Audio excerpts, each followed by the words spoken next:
Hey everyone, I want to show you how to make an example drawing of a frog that you can use later. So the first thing that you want to do is you want to click on the link that your teacher gives you, and it's going to take you to Student Frog Drawing, and you're going to click on File, and you're going to click on Make a Copy. When you make a copy, that means that you can edit it. So you're going to go to File, Make a Copy. I've already done that. So now that I'm here, I'm on my own copy. I'm going to change the name right here from student to my name. My name's Amy, so I'm going to change it to Amy. Whatever your name is, you're going to change it there. That's the first step. Okay, the second thing you want to do is you want to get a frog onto your drawing. So this is actually the presentation with all the frog pictures that your teacher showed you. She or he will give you a link to it. And all you have to do is you have to go find a frog you like. I really like this frog, and you're going to copy it. There's a lot of different ways to do that. You can right click to copy by clicking right here, but do you see where it says Control+C? So that's a keyboard shortcut. So all you have to do is you can push down the Control button and the C button on the same time at your keyboard, and it will copy it. You could also right click and choose copy. Either option is fine. So I'm going to select and I'm going to push down the Control button and the C button. It doesn't look like anything happened, but it did.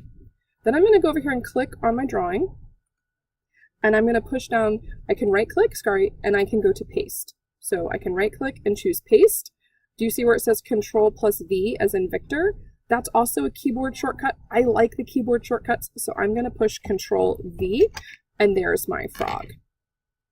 Now that my frog is on my drawing, I want to make it nice and big so I can manipulate it. You can make it as big or small as you want. It's a lot easier though to do this if it's big, so it's up to you. I'm going to make it as big as I can. Okay, so I've made it nice and big. Now I'm going to start tracing things, the most important parts of the frog, the main lines of the frog. We call those contour lines. You can call them main lines. It's up to you. What we're going to do is we're going to click right here where it says line. But if I click on the little triangle, so here's line, and I'm going to click on triangle, I'm going to choose curve. And the curve is really cool. You're going to like this tool.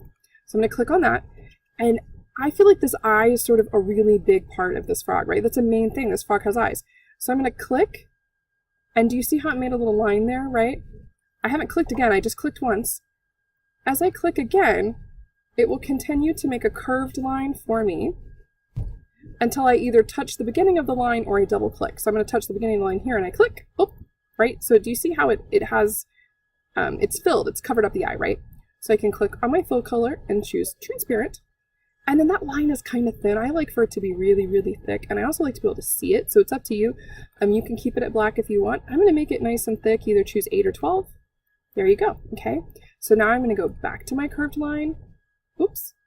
And I'm going to choose the next thing. I'm going to do this part of the eye, right? And see how I haven't gone back to the beginning, so it's still right there. So if I want to stop right there, I just have to double click, and there it is, right? Now, do you see how I made another line and I don't like that? So maybe I don't want to make another line right now. There's two ways I can stop that. I can either just click, and then I can push the delete button to delete it, or if it doesn't and I don't want it to, if I click on the arrow button, it'll go away. Okay, so those are two ways to do it. So you're just going to keep drawing your frog, all the main lines of your frog, until you have the outline of your frog. And it goes pretty fast. You can see how I just kind of keep going. If you like to just do a little bit at a time and stop, you totally can. It's up to you.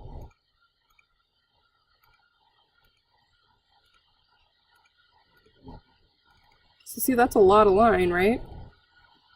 Okay, so I'm going to keep going, and then I'm going to show you what it looks like when I'm done.